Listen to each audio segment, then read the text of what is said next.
মুছলিম মানুহখিনিক বিশেষকৈ অত্যাচাৰ কৰা হৈ আছে, নোটিছ কৰা হৈ আছে। আজি হিমন্ত বিশ্ব শৰ্মা 26ৰ নিৰ্বাচনী বৈতৰণি পাৰ কৰাৰ কাৰণে একমাত্ৰ মুছলমানক টাৰ্গেট কৰা পৰিলক্ষিত হৈছে অসমত। গতিকে আমি মুছলিম ছাত্ৰ সন্থাই বিচাৰিছোঁ যেন আজি নিৰ্বাচন আয়োগ সম্পূৰ্ণ নিকা হ'ব লাগে, ইয়াত কোনো ত্ৰুটিপূৰ্ণ হ'ব নালাগে। আজি য'ত গণতন্ত্ৰত আমি বিশ্বাসী, ভাৰত যিহেতু ধৰ্মনিৰপেক্ষ ৰাষ্ট্ৰ আৰু সম্পূৰ্ণ গণতান্ত্ৰিক দেশ এখন, ইয়াত যদি সংবিধানৰ বিৰুদ্ধে কাম কৰা হয় ইয়াক কোনো পধ্যে গ্ৰহণযোগ্য নহয়। আজি দেখা গৈছে যেন একমাত্ৰ NRCত যেনেকৈ হিয়াৰিং হৈছিলে, NRCত যেনেকৈ কমপ্লেইন হৈছিলে, ঠিক তেনেকৈ SRতো কমপ্লেইন অবজেকশ্যন কৰি মানুহখিনিক যি হাৰাশাস্তি কৰাৰ এটা প্ৰচেষ্টা অসমত চলাই আছে সেয়া কিন্তু গৰিহণাৰ যোগ্য। আজি যিসকল অভিযোগ কৰি আছে, ভুৱা অভিযোগকাৰী, তেওঁলোকৰ না কোনো ঠিকনা আছে না কিবা আছে। বহুত অভিযোগকাৰী তেওঁলোকে নিজে গম নাপায় যেন তেওঁলোকৰ নামত এটা অভিযোগ কৰা হৈছে বা কোনোবা মানুহৰ এগেইনষ্টত তেওঁলোকে অভিযোগ কৰিছে। গতিকে এনেকুৱা ভুৱা অভিযোগকাৰীৰ বিৰুদ্ধে নীতিগত আইনগত ব্যৱস্থা ল'বলৈ আমি মোচাই দাবী উত্থাপন কৰিছোঁ।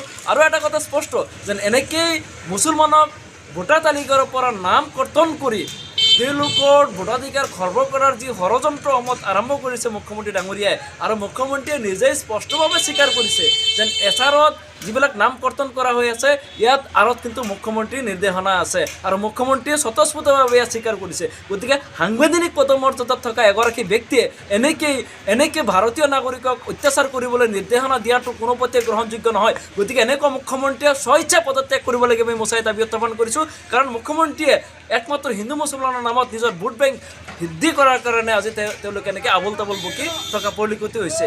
আজি চাওক তেওঁলোকে উচ্ছেদ কৰিলে, উচ্ছেদৰ নামত প্ৰকৃত ভাৰতীয় নাগৰিকক হাৰাশাস্তি কৰি থকা হ'ল। আজি যি উচ্ছেদিত লোক আছিল এই লোকটো কোনো বাংলাদেশী নহয় বা সংযুক্ত নহয়, কিন্তু তেওঁলোকে টেটু ফালি চিঞৰি আছে এই লোকসকল বাংলাদেশী সংযুক্ত নাগৰিক বুলি।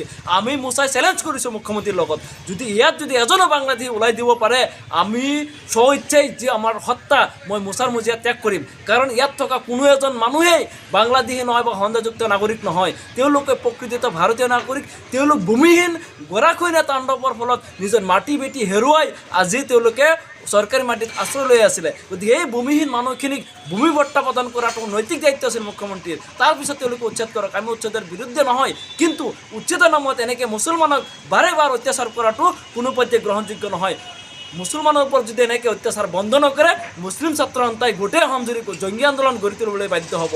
ইতিমধ্যে দেখা গৈছে যেন ৰাজ্যত মিয়া মুছলমানৰ ওপৰত অত্যাচাৰ কৰিবলৈ মুখ্যমন্ত্ৰী নিৰ্দেশনা জাৰি কৰিছে, ডাইৰেক্ট অত্যাচাৰ কৰিবলৈ তেওঁলোকে ইংগিত কৰিছে। আজি অসমত যদি মিয়া বাংলাদেশী আছে তেওঁলোকে দেখাই দিয়ক ক'ত বাংলাদেশী আছে, ক'ত আছে।